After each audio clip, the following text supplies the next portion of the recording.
dia. Aqui um compasso de espera, o Timóteo hoje dirige e ainda traduz. Então, esperar que eles se recomponham e comece, já está. Tudo pronto. Então, vamos abrir a palavra e vamos continuar em Marcos. Abram, por favor, em Marcos 11. Marcos, capítulo 11. Vamos continuar a nossa série. E enquanto abrem, antes de lermos mesmo, recordar que nós estamos em Jerusalém, neste momento. Jesus chegou a Jerusalém, estamos no templo. Os episódios que antecedem este episódio, os que se seguem, as coisas passam-se agora nesta altura no templo. Estamos na última semana, estamos nos últimos dias, a semana da paixão ou a semana da crucificação de Jesus. É chamada de muitas formas, a semana em que Jesus dará a vida por nós. É este o contexto. Depois da entrada triunfal em Jerusalém, depois da purificação do templo, Jesus continua a ir ao templo ensinar. E Jesus vai fazer isto diariamente durante esta semana, até ao fim. Jesus vai continuar a ir diariamente ao templo ensinar. Então, Jesus tem demonstrado, como nunca, a sua autoridade. Se numa parte grande do livro de Marcos, Jesus até oculta e pede que seja ocultada a sua identidade e não quer que se fale acerca do que vai acontecendo e acerca até do que alguns em privado ouvem. Agora é tudo diferente. Jesus entra em Jerusalém como rei, Jesus assume o templo como senhor do templo e Jesus ensina com autoridade e de forma aberta no templo. Então, Jesus está a mostrar a sua autoridade como nunca. E há um outro tema que se mistura aqui. Jesus está a expor também a hipocrisia dos líderes religiosos. Esse é o grande assunto que nós vimos a semana passada com o Berto, mas que continua misturado. A questão da autoridade de Jesus revela não só a sua autoridade, mas do outro lado da moeda está a hipocrisia dos religiosos que não conseguem lidar com a autoridade de Jesus. Esta é a fase, o momento em que nós estamos. Agora vamos à nossa leitura. E hoje vamos ler do versículo 27 do capítulo 11 até ao versículo 12 do capítulo 12. Temos aqui como que dois blocos. Diz assim a palavra de Deus. Tornaram a Jerusalém e andando ele pelo templo, os principais dos sacerdotes e os escribas e os anciãos se aproximaram dele e lhe disseram: com que autoridade fazes tu estas coisas? Ou quem te deu tal autoridade para fazeres estas coisas? Mas Jesus respondendo disse-lhes: também eu vos perguntarei uma coisa, e respondei-me, e então vos direi com que autoridade faço estas coisas. O batismo de João era do céu ou dos homens? Respondei-me. E eles arrazoavam entre si, dizendo: se dissermos do céu, ele nos dirá: então por que não o crestes? Se porém dissermos dos homens, tememos o povo, porque todos sustentavam que João verdadeiramente era profeta. E respondendo, disseram a Jesus: não sabemos. E Jesus lhes replicou: também eu vos não direi com que autoridade faço estas coisas. Capítulo 12. E começou a falar-lhes por parábolas. Um homem plantou uma vinha e cercou-a de um valado e fundou nela um lagar e edificou uma torre e arrendou-a a uns lavradores e partiu para fora da terra. E chegando o tempo, mandou um servo aos lavradores para que recebesse dos lavradores do fruto da vinha. Mas estes, apoderando-se dele, o feriram e o mandaram embora vazio. E tornando a enviar-lhe outro servo, a eles o apedrejaram. O feriram na cabeça e o mandaram embora, tendo-o afrontado. E tornou a enviar-lhes outro, e a estes mataram. E a outros muitos, dos quais a uns feriram e a outros mataram. E tendo ele, pois ainda um, seu filho amado, enviou também a estes por derradeiro, dizendo: ao menos terão respeito ao meu filho. Mas aqueles lavradores disseram entre si: este é o herdeiro, vamos, matemo-lo, e a herança será nossa. E agarrando-o, o mataram e o lançaram fora da vinha. Que fará, pois, o senhor da vinha? Virá e destruirá os lavradores e dará a vinha a outros. Ainda não leste a Escritura? A pedra que os edificadores rejeitaram esta foi posta por cabeça de esquina. E isso foi feito pelo Senhor. E é coisa maravilhosa aos nossos olhos.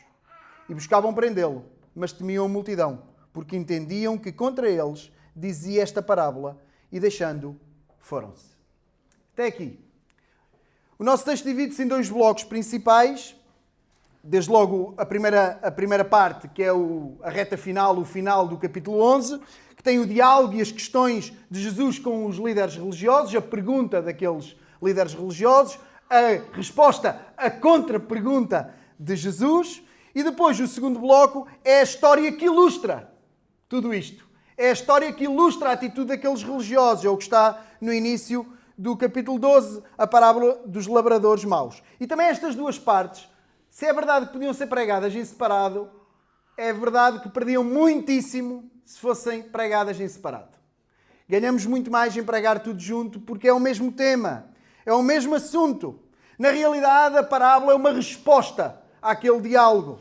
E o tema é o mesmo, é a autoridade dos servos de Deus. É a autoridade indiscutível de Jesus. A autoridade indiscutível de Jesus. Foi este o título que eu dei à nossa meditação esta manhã. A autoridade indiscutível. A autoridade indiscutível. Este é o tema. A autoridade dos servos de Deus e, acima de tudo, a autoridade de Jesus. A autoridade indiscutível de Jesus. Mas vamos passo a passo. Jesus é questionado. Isso está, olhem para as vossas Bíblias, está no versículo 27, capítulo 11, versículo 27. Eles estão em Jerusalém, Jesus está a andar pelo templo e juntam-se, nós vemos, principais sacerdotes, escribas e anciãos, como se fosse ali uma espécie de uma coligação religiosa, talvez não completa, mas uma coligação valente. Juntam-se todos e aproximam-se de Jesus e perguntam-lhe, com que autoridade fazes tu estas coisas? Ou quem te deu tal autoridade para fazeres estas coisas?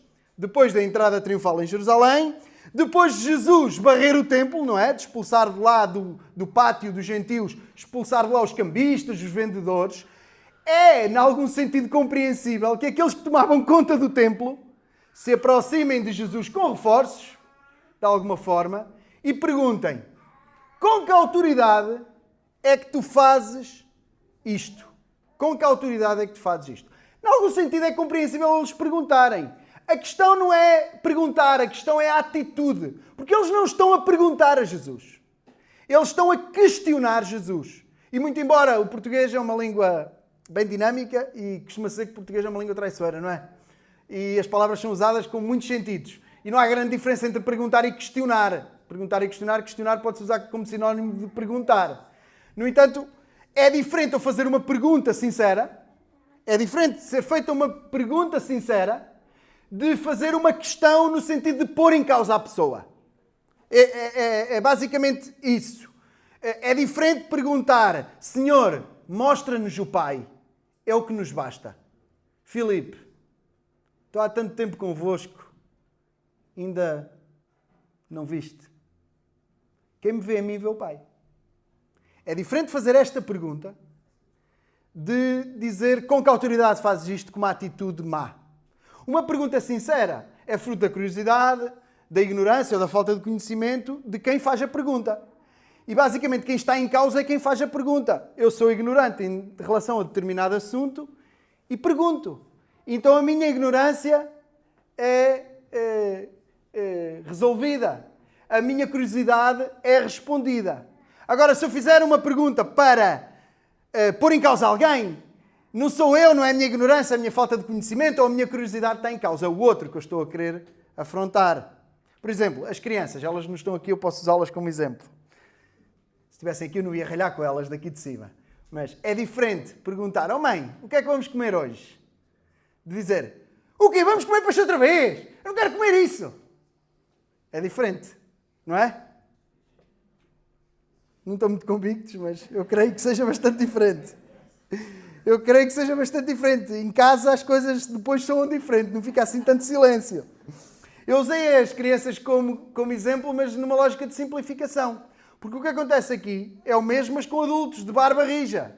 E é o que acontece nas nossas vidas, de crescidos, tantas vezes. Tantas vezes. Jesus responde sem responder. Jesus responde sem responder. Jesus diz, versículo 29, também eu vos vou perguntar uma coisa. E respondei-me, então eu vos direi com que autoridade faço estas coisas. O batismo de João era do céu ou era dos homens? Respondei-me. Jesus, notem isto que isto é muito importante. Jesus não está disposto a discutir a sua autoridade. Isso é tão verdade naquele dia como é verdade hoje. Jesus não discute a sua autoridade com ninguém. Jesus não está disponível, Jesus não está disposto para discutir a sua autoridade com ninguém. Muito menos com pessoas mal intencionadas. Jesus não discute a sua autoridade. A autoridade de Jesus, ela é demonstrada. E ela tem vindo a ser demonstrada. A autoridade é demonstrada. A autoridade não se discute. A autoridade é demonstrada. A autoridade tem vindo a ser demonstrada. Tem sido claramente revelada. Perante isso, ela não se discute, é indiscutível. Ela ou se reconhece e aceita, como alguns fizeram, ou se reconhece e aceita, ou então se rejeita, que era o caso deles. Era o caso deles. Era o caso deles. Por falar em autoridade, diz Jesus. Podemos nós pensar, o que é que vocês fizeram com aquele que foi enviado antes de mim? É a pergunta de Jesus. Por falar em autoridade, o que é que vocês fizeram com João Batista? O que é que vocês fizeram com João? Uma nota sobre o batismo de João. O Evangelho de Marcos até começa com João Batista, praticamente. O primeiro versículo diz, Evangelho de Jesus Cristo, o Filho de Deus, e depois avança para dizer o quê? Apareceu João batizando no deserto, pregando o batismo do arrependimento para a remissão dos pecados, e toda a província da Judeia e os de Jerusalém iam ter com ele, e todos eram batizados por ele no Rio Jordão, confessando os seus pecados. Versículo 4 e 5, logo no início do Evangelho de Marcos. O batismo, como ritual de purificação e de iniciação, já era praticado. Por exemplo, quando um gentio se convertia ao judaísmo, já era comum haver esse ritual de purificação, de iniciação. E basicamente o que João fez no seu ministério foi como que proclamar alto e bom som. Vem aí o nosso Senhor. Vocês não estão limpos. Vocês não estão prontos. Arrependam-se todos. Não é só os gentios, não é para nós, é para todos. É para a casa de Israel, é para a casa de Judá. É para nós. Vocês não estão limpos, vocês não estão prontos. O rei chegou, o rei está a chegar. Vocês arrependam-se. Vocês arrependam-se e sejam batizados. Preparem-se para o receber. Ele está a chegar. Olha, eu não sou digno de lhe apertar a fibela das sandálias. Olha, eu batizo-vos com água, mas ele vem e vai batizar com fogo e com o Espírito Santo. Os religiosos fazem as contas. Os religiosos fazem as contas, bem feitas, e eles pensam para eles. Versículo 31. Se dissermos que é do céu, ele vai dizer, então porquê é que não crestes? Porquê é que não receberam o batismo e o ministério de João? Porquê é que não reconheceram a autoridade de João? Se dissermos que é do céu, temos um problema. Se dissermos que é dos homens, versículo 32, tememos o povo, porque todos sustentam, todos concordam que João de facto era profeta. Versículo 33, respondendo a Jesus, disseram, não sabemos. Não sabemos. Bem, responder não sei é difícil, mas por vezes é uma excelente resposta. É difícil responder não sei. Principalmente para quem gosta de ter explicação para tudo, que até é o meu caso. Quem gosta de ter explicação para tudo é difícil dizer, olha, não sei, explica-me. Por norma, é difícil, mas é uma excelente resposta. Mas não é o caso aqui. Aqui é uma péssima resposta. Isto é um não sei hipócrita. Isto é um não sei cheio de cálculos, cheio de contas, que estão aqui descritas nos versículos que já lemos. Não o reconhecemos como profeta de Deus. Mas não podemos dizer isto, senão o povo cai-nos em cima. João não foi recebido por nós, não lhe reconhecemos a autoridade. Agora, se dissermos isto, o povo cai-nos em cima. É um não sei cheio de mentira e cheio de hipocrisia. Agora notem, porque isto é importante, porque isto é o que Jesus está a querer trazer e o que Marcos está a querer deixar escrito e o que a palavra e Deus nos está a querer ensinar ao trazer-nos para este texto. Eles nem conseguiram aceitar a autoridade de João. Como é que eles iam conseguir aceitar a autoridade de Jesus? Se eles não foram capazes de reconhecer a autoridade de João, como é que eles iam reconhecer a autoridade de Jesus? João tinha uma autoridade real. A autoridade de João vinha de Deus. No entanto, era parcial. A autoridade de João tinha a finalidade, da mesma forma que o texto que o Miguel leu e explicou mostra que aqueles sacrifícios todos tinham a finalidade maior de apontar para Jesus, João tinha o mesmo tipo de autoridade. A finalidade maior era apontar para Jesus. Ele mesmo disse, chegou a hora, convém que ele cresça e que eu diminua, no auge do seu ministério. Portanto, tinha uma autoridade real, vinda de Deus, mas parcial. Se eles não aceitaram João, que pedia uma preparação, como é que eles aceitariam Jesus, que veio para transformar tudo e para pedir contas de tudo?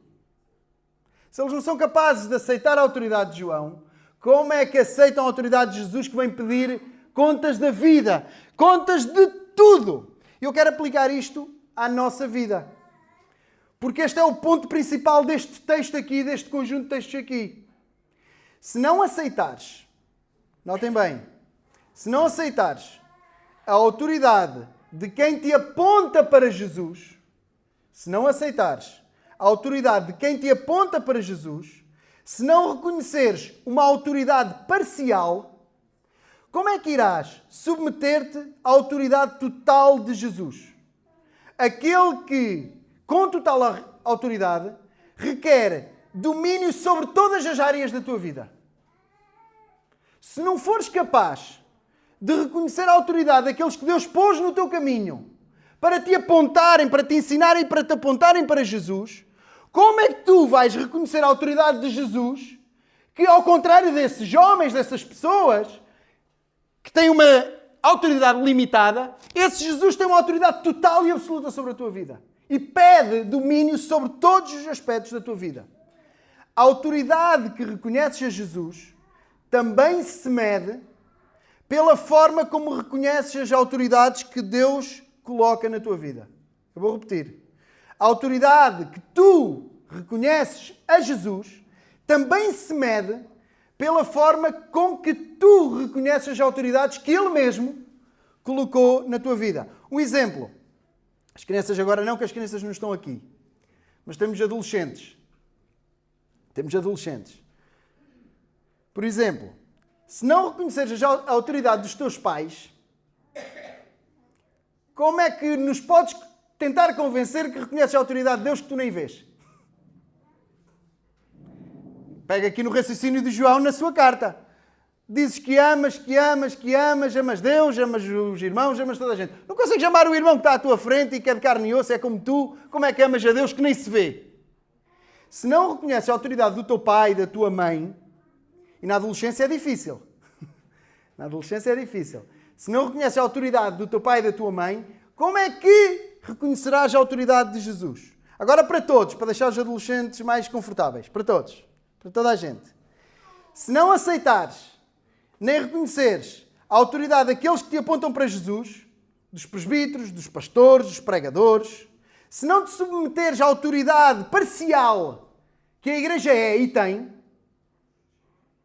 como é que viverás debaixo da total autoridade de Deus? Se não te conseguires submeter à autoridade de homens que Deus separou para cuidarem de ti e te apontarem para Deus, se não te conseguires submeter ao corpo que é a igreja como um todo, ainda que essa autoridade desses homens da igreja como um todo seja parcial, se não conseguires fazer isso, como é que te submeterás a Deus que não tem autoridade parcial e que pede contas e domínio sobre toda a tua vida? É mesmo Jesus que em Mateus 18 diz assim: se não escutar, leva-o à igreja. Se não escutar a igreja, considera um gentio e um publicano. Mateus 18, 17. É mesmo Jesus que diz, que deixa claro, assim como ele diz, se és meu amigo, fazes o que eu mando. É o mesmo Jesus que diz, se não ouve a igreja, é considerado descrente. É o mesmo Jesus. Tu amas-me, então fazes o que eu mando. Se não fizeres o que eu mando, podes dizer o que tu quiseres, mas tu não me amas. É o raciocínio de Jesus. E é o mesmo Jesus que diz, olha, Se não se conseguirem resolver entre vocês as coisas, entre duas pessoas, tudo bem. Pede ajuda de alguém. Se não se resolver, leva à igreja. Se não ouvir a igreja, se não reconhece a autoridade da igreja, considera-se descrente. Como é que reconhecerá a voz de Deus? Não reconhece. A autoridade que reconheces a Jesus, a autoridade que reconheces e atribuis a Deus, também se mede pela forma como reconheces as autoridades que Ele mesmo coloca na tua vida. Sejam homens, seja a igreja. Bem, vamos avançar. Depois deste não sabemos, Jesus também não lhes dá a resposta que eles querem, mas conta-lhes tudo através de uma história. Jesus não dá a resposta, mas avançamos para o texto do capítulo 12 e Jesus, não dando a resposta, com que autoridade é que faz, Jesus acaba por contar tudo e mais alguma coisa nesta história, que é a história da vinha e dos lavradores maus. A história dos lavradores maus. Olhem para as vossas Bíblias, está no capítulo 12. Nós vemos, começou a falar-lhes por parábolas, o homem plantou uma vinha, tratou dela muito bem, fundou, edificou, pôs um lagar, pôs uma torre, depois arrendou-a, partiu para fora daquela terra e depois enviou primeiro um servo, depois outro, a pedir o fruto. E esses servos foram todos rejeitados, maltratados, injuriados, apedrejados e alguns até mortos, chegando ao ponto de, por fim, já não restar ninguém a enviar senão o filho. E o raciocínio daquele homem que plantou esta vinha diz: bem, vou enviar o meu filho, ao menos terão respeito pelo meu filho. Mas o raciocínio daqueles homens de má fé foi o contrário. Não, agora chegou o filho, nós vamos apoderar-nos do filho, matar o filho e ficamos com a vinha para nós. O que é que fará o senhor da vinha? Depois de todo este procedimento dos lavradores maus, virá e os irá destruir e dará a vinha a outros. Esta é uma linguagem conhecida pelos israelitas. Quem está a ouvir esta história conhece este tipo de linguagem, até esta comparação. Não vou pedir que abram, mas se formos a Isaías, a vinha é comparada a Israel. A vinha é comparada a Israel, por exemplo. No capítulo 5 diz assim: agora cantarei ao meu amado o cântico do meu querido a respeito da sua vinha. O meu amado tem uma vinha num outeiro fértil. A cercou, limpou-a das pedras, plantou-a de excelentes vides, edificou no meio dela uma torre e também construiu nela um lagar. E esperava que viesse a dar uvas boas, mas deu uvas bravas. Agora, pois, ó moradores de Jerusalém, ó homens de Judá, julgai-vos, peço, entre mim e a minha vinha. Que mais poderia fazer eu à minha vinha, que eu não lhe tenha feito? Porque esperando eu que desse uvas boas, veio a dar uvas bravas. Parece que foi daqui que Jesus tirou a história da vinha, não é? No capítulo 3 também de Isaías, a determinada altura, o Senhor diz assim, através do seu profeta: o Senhor entrará em juízo contra os anciãos do seu povo e contra os seus príncipes. É que fostes vós que consumistes esta vinha. Eles conheciam a linguagem, eles conheciam a história, eles identificaram tudo. Em resumo, a obra de Deus, Israel, o seu povo, o seu reino, são a vinha que Deus mesmo plantou. Este homem simboliza Deus. Com amor, com cuidado, preparou tudo para que viesse a produzir fruto, para que pudesse vir a produzir fruto para a sua própria alegria. Deu essa responsabilidade de gestão a vários homens, a líderes religiosos e políticos em Israel. Esperava fruto, mas não recebeu. Enviou servo após servo, profeta após profeta, diga-se, que foram rejeitados, maltratados e até mortos, como João Batista, de facto, também foi. Por fim enviou o seu filho amado, Jesus. Ele mesmo que conta a história do que lhe vai acontecer também. Nesta história temos passado, presente e futuro. Por fim enviou o seu filho, aquele que está a contar a história, que, como já disse várias vezes aos discípulos, vai também ser preso, maltratado e morto, por causa da ilusão da autoridade que alguns homens pensam que têm e não têm. Vamos ficar com o povo para nós. Vamos afastar este do nosso caminho. Vamos ter descanso. Vai deixar de atormentar lá na Galileia e muito menos aqui em Jerusalém, era o que faltava. Vamos ficar com a vinha, o povo de Deus, só para nós. Que fará Deus, o Senhor da vinha? Destruirá os seus inimigos e dará a obra a outros. E a obra a outros aqui, não só a liderança espiritual e política de Israel deixará de ser quem toma conta da vinha, e nós vemos isto acontecer logo com os discípulos, com Pedro, João e os outros, como também, naturalmente, isto aponta também para o papel dos gentios e da igreja como um todo, não há dúvida nenhuma. Não nos vamos deter aqui, mas esta parábola, esta história é reveladora. É reveladora porque ela mostra e expõe a atitude daqueles religiosos, mostra a sua falta de fruto, não havia fruto nenhum na vida deles, no ministério deles, a falta de reconhecimento da autoridade de Deus. Eles estavam a questionar a autoridade de Jesus, mas já não tinham reconhecido a autoridade de João, porque eles na realidade não reconheciam a autoridade de Deus. Rejeitar Jesus é rejeitar Deus, rejeitar o Filho é rejeitar o Pai, o Senhor da vinha. E expõe esta história, também expõe o seu plano de matar o Filho. Esta história expõe o plano de matar Jesus para ficar com a vinha, com a herança, com o povo. E termina deixando claro o seu fim. Eles serão destruídos e a vinha ficará para outros. Eles serão destruídos. Quero aplicar novamente à nossa realidade e quero aplicar novamente à nossa vida. E eu não me quero repetir.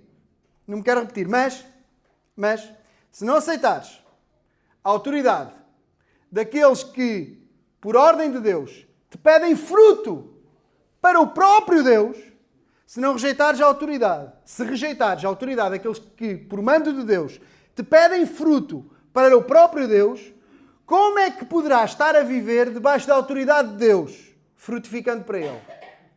Se tu não consegues reconhecer a autoridade dos homens, que são como eles fizeram, eles receberam lá conservos, não é? Chegou um conservo, olha, viemos buscar o fruto da vinha do nosso Senhor que está lá numa terra distante.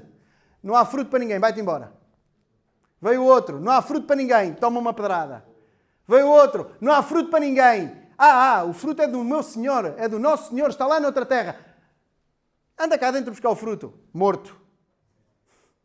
Se não reconheceres a autoridade daqueles que pedem o fruto, que mostres fruto para o Senhor, como é que vais viver debaixo da autoridade do próprio Deus frutificando para Ele? Um dos frutos é a submissão. Um dos frutos é a submissão, que se revela para com Ele, se revelar para com quem Deus te coloca no caminho.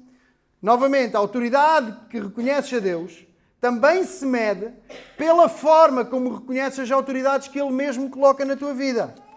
Por outro lado, a autoridade que reconheces a Deus também se mede pela forma como reconheces os que trabalham contigo na obra. E pela forma como serves os outros na obra, na vinha. A autoridade que reconheces a Deus, que reconheces a Jesus, também se mede, também se revela pela forma como tu tratas aqueles que são conservos teus. Pela forma como tu tratas aqueles que trabalham na obra, que são ministros como tu. Que trabalham ao teu lado. A forma como tu os serves. E aqui eu falo sobretudo para quem tem autoridade e responsabilidade. Até no nosso contexto aqui de igreja. Presbíteros, pastores, pregadores, candidatos já. Se já aplicámos a todos os membros, a todos nós em geral, esta verdade, agora cabe também a nós. Cabe a todos este texto. A obra não é nossa. Cuidado com a ilusão da autoridade. A autoridade é de Jesus. Cabeça da igreja. Única autoridade indiscutível. É a única autoridade que não tem discussão. É a única autoridade que não tem discussão. Sim, podemos ter responsabilidade. Sim, temos autoridade, ainda que parcial. Sim, mas somos chamados a servir. Somos chamados a servir. Não a reinar. Só há um rei. Nós somos chamados a dar o exemplo. Nós somos chamados a dar o exemplo. Então, como presbíteros, como pregadores, como pessoas com responsabilidade na igreja, a nossa devoção a Deus, mas também o nosso reconhecimento da autoridade de Deus, também se mede pela forma como nós reconhecemos a autoridade das pessoas que estão ao nosso lado, das pessoas que estão connosco no ministério.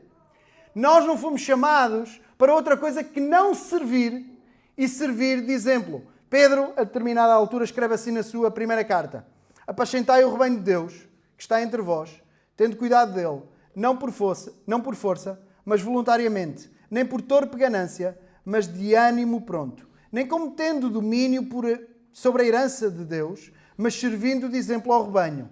E quando aparecer o sumo pastor, alcançareis a incorruptível coroa de glória. Nem como tendo domínio sobre a herança de Deus, mas servindo de exemplo ao rebanho. O que é que os lavradores maus fizeram? Matamos o filho para ter domínio, para ficar com a herança para nós. Pedro, pastor também, presbítero também, apóstolo, diz assim: ninguém deve servir na vinha, ninguém deve servir na obra, pensando que a obra é sua. Como se tivesse domínio sobre a herança que é de Deus, deve antes servir de exemplo ao rebanho. Porque um dia aparecerá o sumo pastor. Sempre no fim aparecerá alguém a pedir a conta. E sempre aparecerá aquele que tem verdadeira e legítima autoridade. Jesus termina com uma citação dos Salmos. Versículo 10. Ainda não leste a Escritura? A pedra que os edificadores rejeitaram, esta foi posta por cabeça de esquina. Isto foi feito pelo Senhor e é coisa maravilhosa aos nossos olhos. Isto é exatamente o texto que o Timóteo leu no início. Salmo 118, versículo 22 e 23. A pedra que os edificadores rejeitaram tornou-se a cabeça de esquina. Da parte do Senhor se fez isto. Maravilhoso é aos nossos olhos. Numa análise precipitada, numa análise assim rápida, podem-se tirar ilações equivocadas desta parábola. Não é a autoridade de Jesus que está posta em causa. Ao lermos esta parábola, pode parecer que Jesus fica com a autoridade dele posta em causa, como filho. Não é a autoridade de Jesus que está posta em causa. Ela é indiscutível. Rejeitar Jesus é rejeitar o próprio Deus. Rejeitar o Filho é rejeitar o Pai. Ele é a pedra de esquina, a pedra principal, que sustenta e sustém toda a obra de Deus. Ele é a pedra que os lavradores ou os edificadores rejeitaram, estão a rejeitar naquele momento com Jesus. Onde vão tropeçar e onde vão cair. E será grande a sua queda. Não é a autoridade de Jesus que está ali em causa. O que está ali em causa é a autoridade deles até. Por isso eles se mexem. Por isso eles trabucham. Por isso eles estão ao ponto de matar Jesus. Na história pode parecer, mas o filho morre. Mas o filho morre. Mas em momento algum é a autoridade do filho que está posta em causa. Ele continua a ser o filho. A autoridade está em causa é deles que vão ficar sem a vinha, vão ser destruídos. Eles vão tropeçar na pedra que, sendo de esquina, onde tudo se sustém, também é uma pedra de tropeço, como diz as Escrituras, noutro lugar, e onde muitos tropeçam e onde muitos caem, e é grande a sua queda, é grande a sua ruína. Também quero aplicar isto à nossa vida. Jesus é a autoridade indiscutível. Jesus é a autoridade indiscutível. Ele é a pedra onde tu te edificas e constróis. Ele é a pedra onde tu és edificado e onde te constróis, onde Ele te constrói. Ou então é a pedra onde tropeças e te destróis. Não há outra opção em relação a Jesus. Jesus ou é a pedra de esquina onde tu te edificas, onde és construído por Ele e estás firme e fundamentado e ninguém te pode abalar. Ou então é a pedra onde tropeças por rejeição e onde te destróis. Não há nada pior do que o Senhor da história ter uma história destas a contar a teu respeito. Não pode haver nada pior neste mundo do que o Senhor da história ter uma história parecida com esta a contar a teu respeito. Ele deu-te vida. Ele deu-te tudo, preparou tudo com amor, com carinho. Ele esperou o fruto e não recebeu nada. Enviou o seu amado filho e tu rejeitaste. Tropeçaste nele para a tua própria condenação. Não há nada pior do que esta história, de outra forma, ser contada pelo próprio Deus a teu respeito. Repara, não é Jesus que está em perigo de vida. Eu não combinei isto com Miguel. A mesma verdade que ele disse é que este texto ensina. Não é Jesus que está em perigo de vida. Uma leitura rápida da parábola parece que Jesus está em perigo de vida. Uma leitura meramente humana parece que Jesus está em perigo de vida. Num certo sentido está. Mas no sentido concreto, real e absoluto, o sentido que conta. Não é Jesus que corre perigo de vida. És tu. Tu é que corres risco de vida. Mesmo no nosso texto, repara, não é a autoridade de Jesus que está a ser posta em causa. Ela é posta em causa por eles, mas o texto e o que acontece, em momento algum, põe Jesus em causa. Ela é indiscutível. Jesus é o Filho de Deus. Não é Jesus que corre risco de vida. São os líderes religiosos. Eles morrerão para sempre. Eles já morreram. Eles estão mortos. Jesus está vivo. Quem corria risco de vida eram eles, não era Jesus. Não era Jesus. Eles morreram e pior, morreram para sempre. Jesus veio a morrer para ressuscitar e viver conosco para sempre.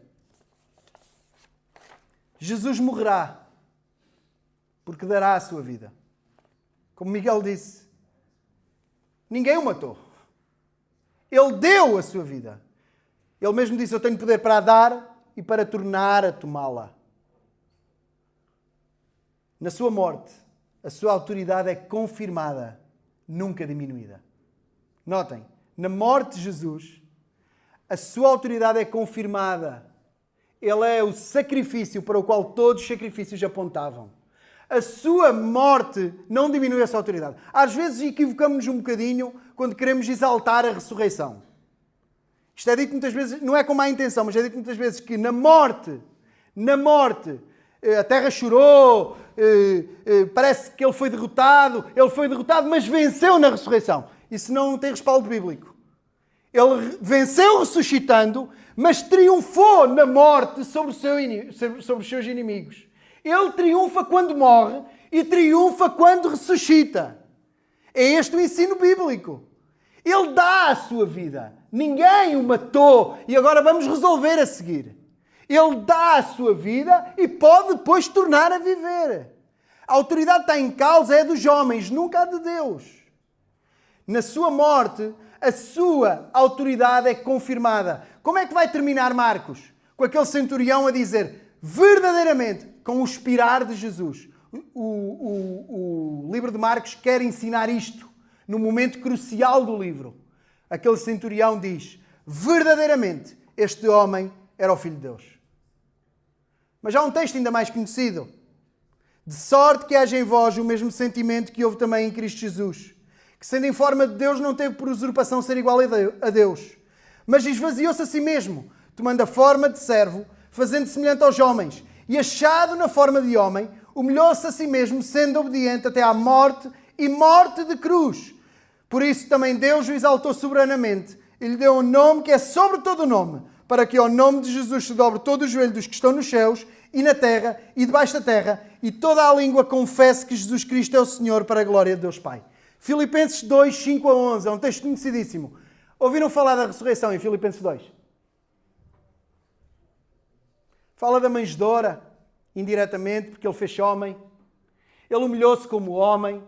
Ele teve uma atitude diferente dos religiosos que não eram nada, mas faziam-se tudo. Ele, sendo o Filho de Deus, humilhou-se, serviu, foi obediente até à morte e morte de cruz. E o texto avança para dizer o quê? Por isso também Deus o exaltou soberanamente, para que ao nome de Jesus, a sua morte valida a sua autoridade. Eu não estou a tirar nada à ressurreição.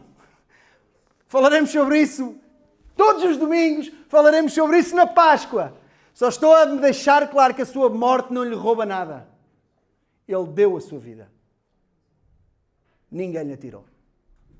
A sua autoridade não está em causa. Nunca esteve, nunca estará. A sua morte valida a sua autoridade de Filho de Deus. É o filho do dono da vinha que estão a querer matar. A querer matar. O texto termina em forma de conclusão dizendo isso. com o plano e a intenção daqueles homens. Versículo 12, olhem para lá. Buscavam prendê-lo, mas temiam a multidão, porque entendiam que contra eles se dizia esta parábola. Não eram burros, não.